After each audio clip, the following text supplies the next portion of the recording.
말씀을 보니까 이제 주님의 초대교회가 점점점 제자의 수가 늘어났습니다. 맡겨진 일들이 사도들에게 집중됩니다. 12명의 사도로는 이 많아진 초대교회 성도들을 다 케어하기가 어렵습니다.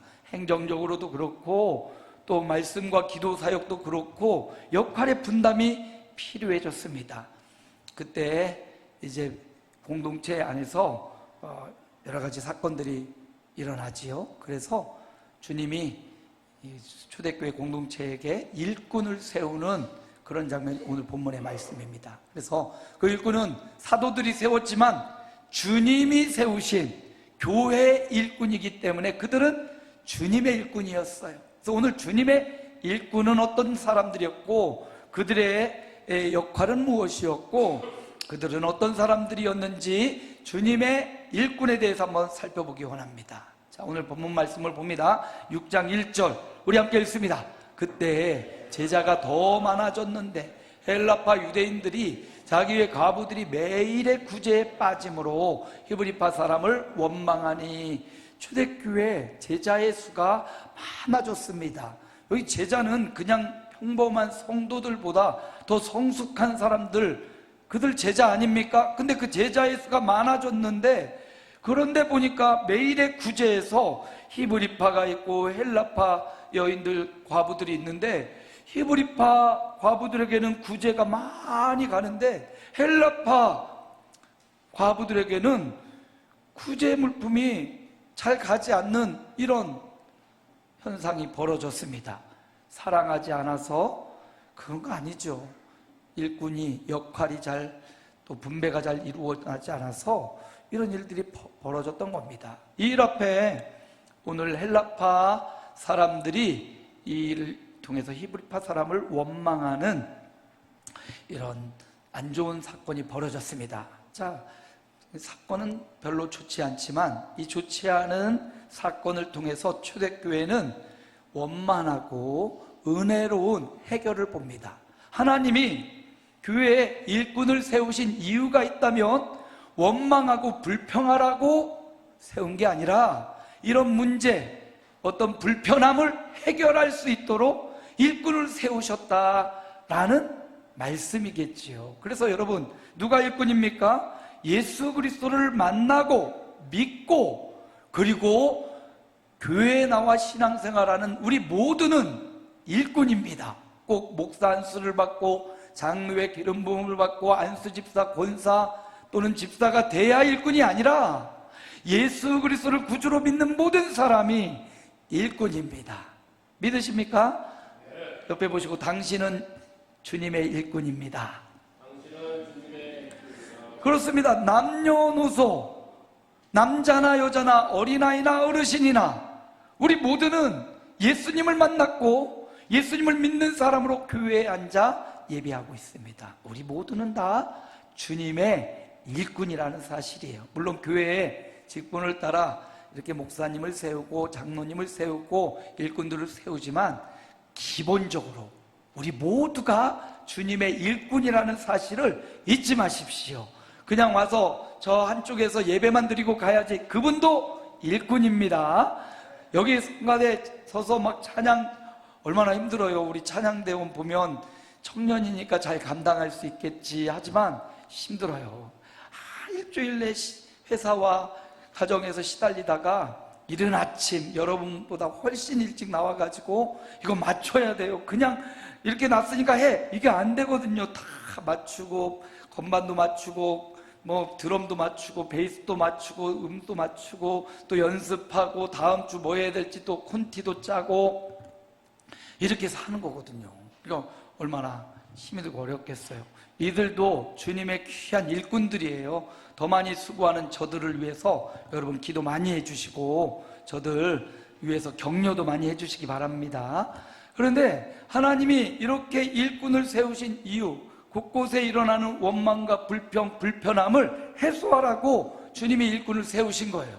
6절도 말씀도 함께 읽습니다. 사도들 앞에 세우니 사도들이 기도하고 그들에게 안수하니라. 그래서 이 일꾼들은 저 밖에서 데려온 사람들이 아니에요.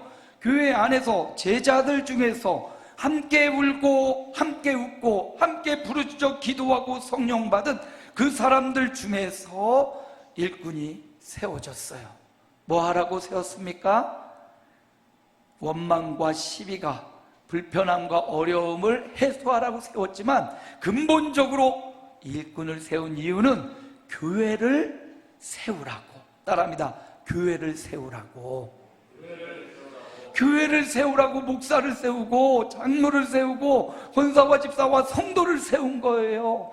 교회를 세우라고 하나님은 그렇게 일꾼을 세우셨던 겁니다. 주님도 말씀하시기를요, 주님이 말씀하시기를 마가복음 10장 45절, 다른 곳에도 많이 나오는데, 인자에 온 것은 섬김을 받으려 함이 아니라 도리어 섬기려 하고 자기 목숨을 많은 사람의 대속물로 주려 함이니라. 아, 교회를 세우는 방법이 있는데 교회를 세우는 방법은 섬김이구나. 섬김이에요. 여기 섬김이라는 단어, 이게 바로 디아코니아라는 말인데 이게 집사의 어원이고요, 오늘 말씀에 3번이나 1절, 2절, 4절에 나오는 대접하다 또는 일삼다, 사역, 이런 단어가 다 디아코노스예요. 다 섬김이에요. 주님이 뭐를 위해서 왔다고요? 섬기려고 왔대요. 아, 교회는 섬김을 통해서 세워지는구나. 그래서 모든 성도, 직분자, 우리 공동체 모든 사람을 하나님은 교회를 세우기 위해서 세우셨다. 일꾼으로 삼아주셨다. 교회를 세우는 방법은 섬김이다. 이 섬김의 원어의 뜻을 보니까 시중들다, 봉사하다, 종이 되다, 이게 집사님이라는 단어의 어원이에요. 시중드는 사람이에요. 일꾼은 말 그대로 직분자는, 혹은 교회의 성도는 뭐 하는 사람이다? 시중드는 사람이다. 누구를? 우리 하나님의 시중드는 사람이에요. 더 나아가 우리 성도들, 교회 공동체를 시중드는 사람이에요. 나가 목사니까 여러분은 다 나를 섬기십시오, 여러분들은 나에게 절대 복종하십시오, 이거 교회가 아니죠. 교회는 서로 섬기는, 목사님도 우리 성도님도 섬기고 성도님도 서로 이렇게 섬기고, 어떻게 해요? 시중들듯이, 종이 되듯이. 그게 바로 일꾼이에요. 주님의 교회를 세우라고 하나님이 일꾼을 삼아주셨습니다. 그런데 교회가 크고 작고, 큰 교회나 작은 교회나 다 가보면 일하는 사람이 있고 일하지 않는 사람도 있더라고요. 근데 보면 일하는 사람이 보면 재능도 있고 해서 일이 막 집중돼요. 그래서 보면 한 사람이 막 여러 가지 일을 막 하고 있어요. 어느 날 보면 지쳐요. 막 청년들 특히 막 와서 반주하고 찬양하고 막 하다 보면 예배에 집중하지 못하고, 예배가 아니라 일이 돼요. 일.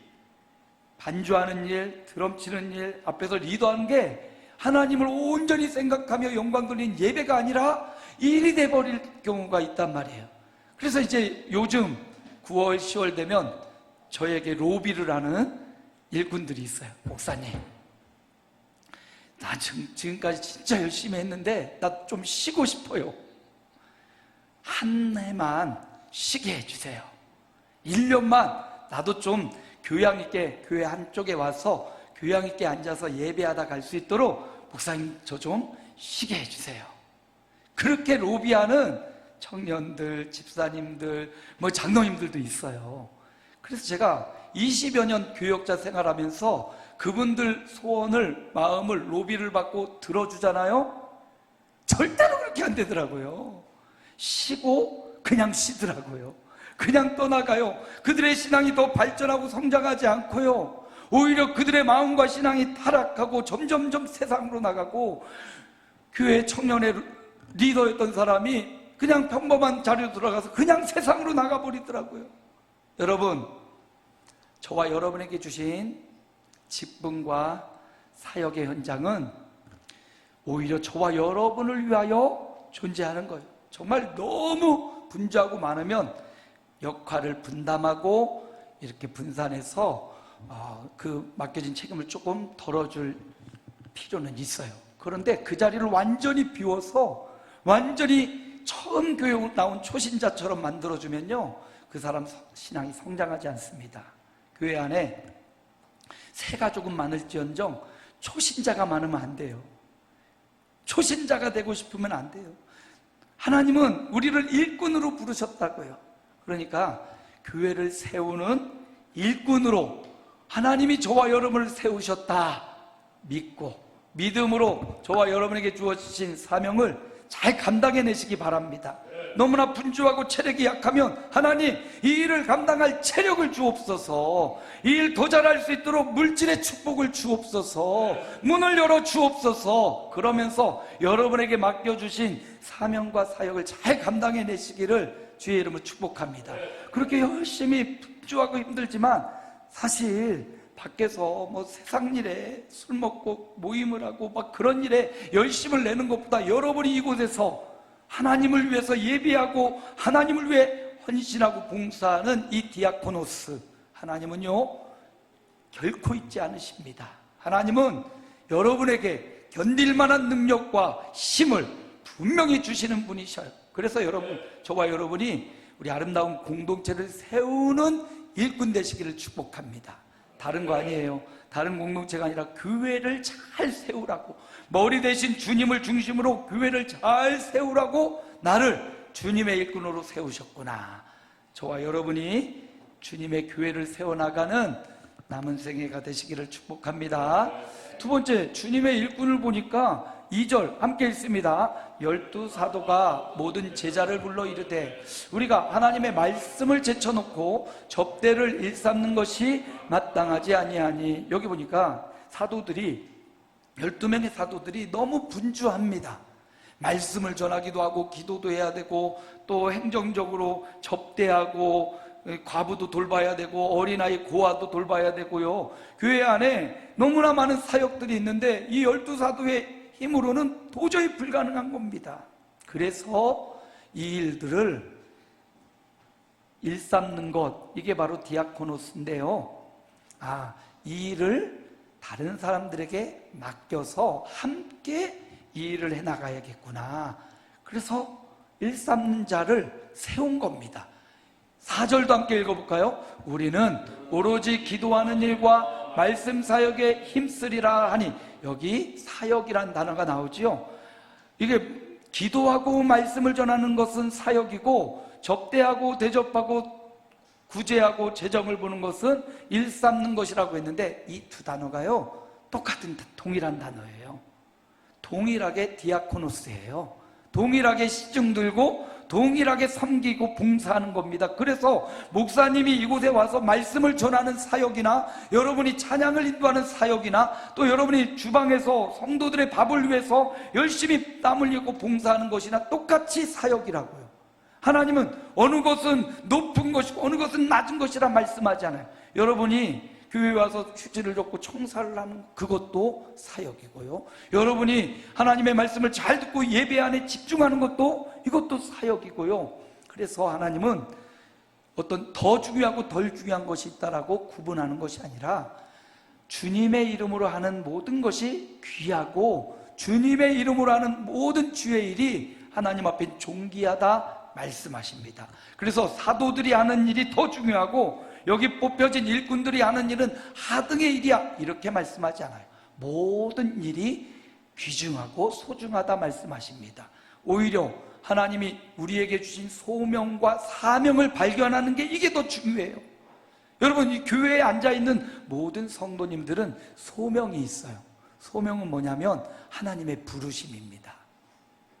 하나님이 여러분을 어느 순간 불러주신 거예요. 사무엘이 어린 시절 실로의 장막으로 가서 제사장 밑에서 훈련받고 장막에서 잠을 자요. 사무엘 어릴 때 하나님이 누군지, 엘리가 제사장인데 거기 앞에서 그냥 시종 들고 정말 시종 드는 삶을 살았어요. 보면 사무엘은 제사장 계열인 아론 지파도 아닙니다. 사무엘은 에브라임 지파 사람이에요. 그런데 그가 성막에, 엄마가 한나가 기도해서 낳고는 그냥 성막에 집어넣었어요. 자기의 어떤 마음과 의지도 없습니다. 하나님이 누군지도 몰라요. 그랬던 사무엘이 성막에서 살다가 거기서 어느 날 하나님의 음성을 들은 거예요. 하나님의 부르심입니다. 사무엘은 밤에 사무엘아, 사무엘아 이 소리를 들었어요. 저와 여러분도 신비한 음성으로 강 목사야 부르는 음성으로 소명을 받을 수도 있고요, 어느 순간 성경을 보다가 하나님의 말씀이 내 마음에 팍 각인되면서 하나님이 나를 찾으시는구나, 이렇게 한 사람 한 사람, 어린아이나 어르신이나 어느 순간 하나님의 부르심이 있다는 거예요. 여러분은 경험하셨습니까? 하나님의 부르심. 저는 중학교 2학년 때 이제 수련회 가서, 우리 때는 수련회가 참 많았기 때문에 수련회 가서 기도하다가 하나님의 부르심을 받은 것 같아요. 그냥 친구가 좋아서 교회가 좋고 또 선생님이 좋고 전도사님이 좋아서, 선생님이 좋아서 교회를 다녔고, 어두 곳에서 집중하지 못했던 저를 집중해주고 사랑해주는 그 교회 공동체, 그렇다고 완벽하진 않지만 그 선생님들, 그 집사님들, 그리고 그 목사님, 그들이 좋아서 그렇게 교회 가서 기도하다가 어느 순간 하나님께서 저를 부르시는, 강 목사야, 홍길아, 내가 너를 써야겠다, 홍길아, 너는 나의 일을 해줘야겠다 라는 하나님의 부르심이 저에게 다가왔어요. 그 후에도 수많은 갈등이 있었습니다. 중학교 2학년 때 그런 하나님의 부르심이 있고, 그리고 완벽하게 막 온전히 갔냐? 아니에요.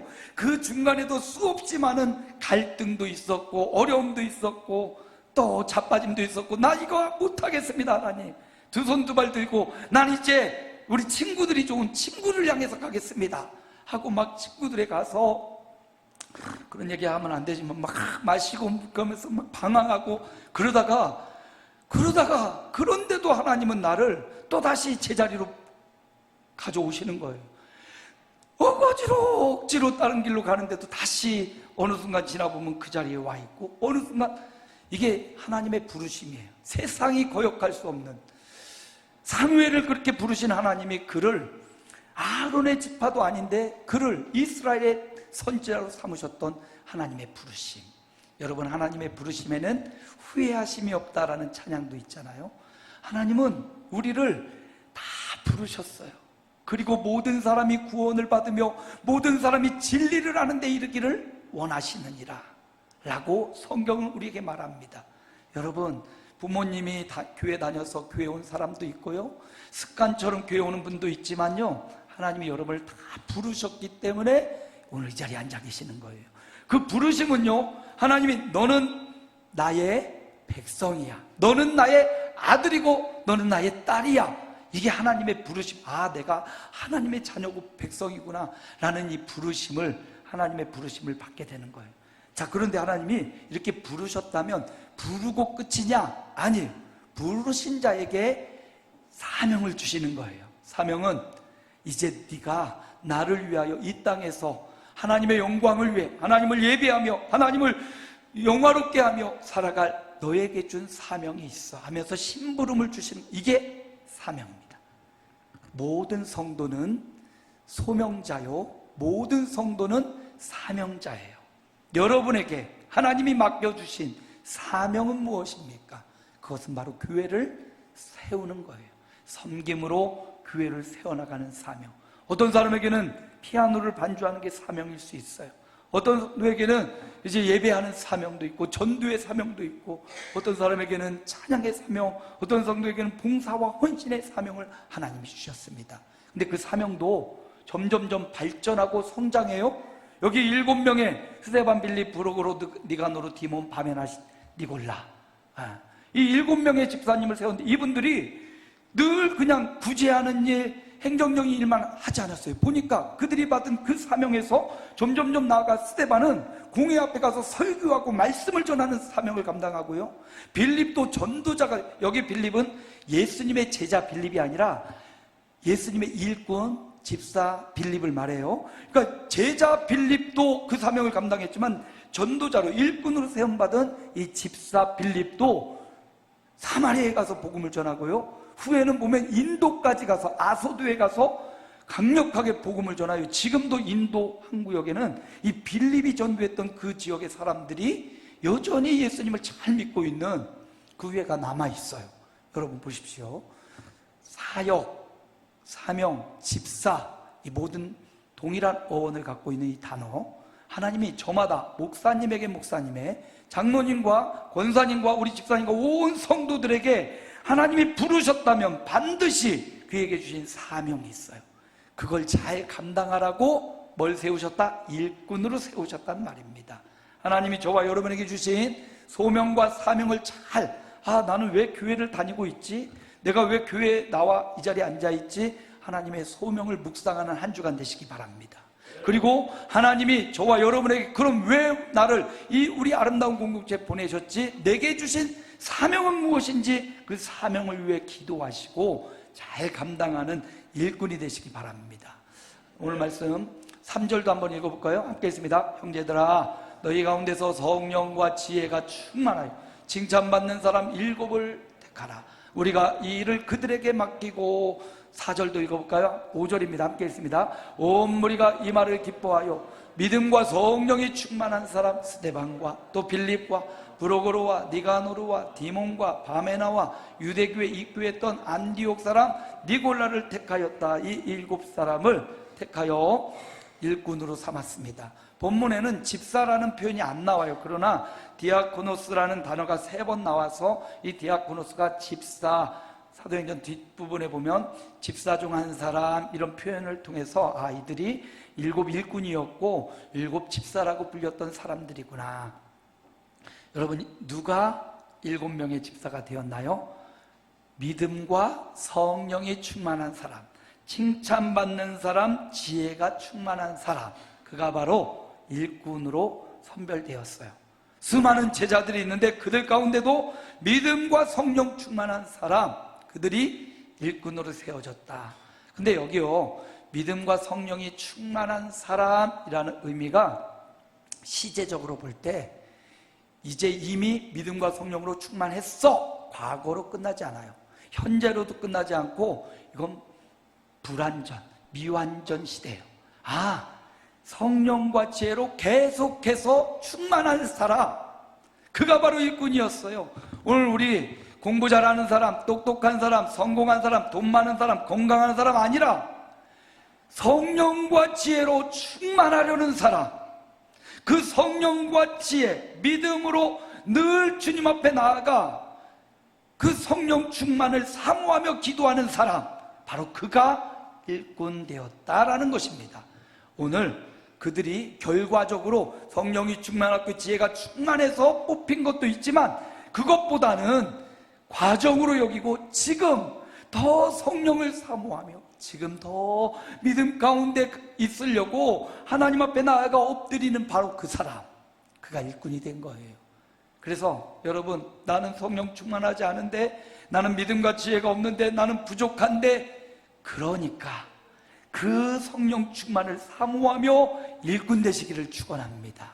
믿음과 지혜가 부족한데, 그러니까 부족한 그 지혜로, 부족한 성령으로 우리가 기도해서 하나님 앞에 구하여 지혜도 얻고 지식도 얻고 물질도 얻고 성령 충만 얻어서 일꾼 되시기를 주님의 이름으로 축복합니다. 결과로 내가 이것을 채웠으니까 일꾼 된 게 아니었어요. 아직 부족하지만 그들을 충성되이 여겨 일꾼을 삼으셨던 것입니다. 마찬가지로 저와 여러분, 예수 믿는 모든 성도들은 뭐라고요? 일꾼입니다. 성령, 믿음이 충만해야 될 일꾼이에요. 여전히 부족합니다. 여전히 충족되지 않습니다. 그러니까 지금 주님 앞에 기도하고 믿음을 달라고 성령 충만을 달라고 기도하는 그런 일꾼이 되시기를 축복합니다. 채워져서 완벽해서 목사로 장로로 세운 것 아니에요. 부족하니까 세워졌어요. 그런데 그렇게 세워놓으니까 그걸 위해서 더 열심히 하나님 앞에 매달리면서 내 힘으로 안 됩니다, 내 능력으로 안 됩니다, 내 지혜로 안 됩니다, 나를 부인하면서 성령님을 의지할 수 있는 일꾼이 되어져 가는 겁니다. 오늘 사도들 전체 성도들을 모아놓고 일꾼을 세운 이야기를 보았습니다. 세워진 이들뿐만 아니라 그 후에도 더 많은 사람들이 계속 세워졌겠지요. 예수 믿는 모든 성도는 일꾼이라는 사실을 잊지 마시고, 주님이 친히 일꾼을 세우셨는데 일꾼을 세운 이유는 뭐 하라고? 함께 읽습니다. 주님의 교회를 세우라고. 우리는 아름다운 교회 다니니까 아름다운 교회를 세우라고, 허물고 무너뜨리는 자가 아니라 원망하고 불평하라고 세운 게 아니라 저와 여러분은 주님의 아름다운 교회를 세우라고 하나님이 일꾼으로 지명하여 세우신 줄로 믿습니다. 두 번째 뭐 하라고요? 소명과 사명을 잘 감당하라고 하나님이 나를 불러주셨어요. 분명히 여기 교회에 앉아있다면 여러분은 하나님이 부르신 하나님의 백성입니다. 그렇다면 하나님이 나를 왜 부르셨을까? 이사야를 부르신 하나님이 그 입술에 제단 숯불에 대고 이제 너는 가서 하나님의 말씀을 전하라고 사명을 주셨듯이 저와 여러분을 불러서 교회에 앉혀놓고 말씀을 듣게 하시는 하나님은 이제 또다시 가정과 직장과 생업의 현장으로 가서 또 교회를 위하여 하나님 나라를 위해 주신 사명이 있다는 것, 그 사명을 더 잘 감당하라고 저와 여러분을 일꾼으로 세우셨고요. 마지막 세 번째 함께 읽습니다. 믿음과 성령으로 충만하라고. 이게 충만해서 세운 게 아니라 믿음과 성령을 의지하고 그 안에 충만한 삶을 살아가라고 세워주신 거예요. 제가 생각해 보건데, 제가 그 중학교 2학년 소명과 사명을 받고 만약에 거부하고 돌고 돌아 목사가 안 됐다면 지금 뭐 강 집사나 강 장로나 뭐 됐을 수도 있겠는데, 제가 저를 돌아보니까요, 아니요, 나이롱 신자밖에 못 됐을 것 같아요. 하나님이 이렇게 불러다가 목사를 세워놓으니까 이 자리에 서서 말씀을 전하고 거룩한 삶을 살려고 하지, 안 그랬으면 아마 여러분보다도 훨씬 더 못난 인생이 아니었을까 싶어요. 지나고 보니 하나님이 나에게 직분을 주심은 자격이 있어서 훌륭해서 세우신 게 아니라 결국은 나를 하나님의 백성으로, 하나님의 일꾼으로 쓰시려고 나를 목사로 세우셨구나, 장로로, 집사로, 찬양 인도자와 우리 역할을 감당하는 사람으로 하나님이 세워주셨구나 라는 믿음이 생겼어요. 그래서 여러분의 맡겨주신 그 일을 팽개치지 마시고요, 지금까지도 잘 감당해 오셨는데 너무 힘들었어요 올해. 그러면서 내년에는 제발 목사님 저 좀 빼주세요. 로비하지 마세요. 그리고 감당하세요. 감당할 수 있으니까 하나님이 여러분을 세우셨어요. 능력도 주시고 구하면 성령 충만과 지혜와 지식과 물질과 건강을 주시겠다고 약속하셨습니다. 그러므로 그 약속 붙잡고 더 잘 감당해내는 올 남은 시간들, 내년 우리의 생애가 되시기를 주님의 이름으로 축복합니다.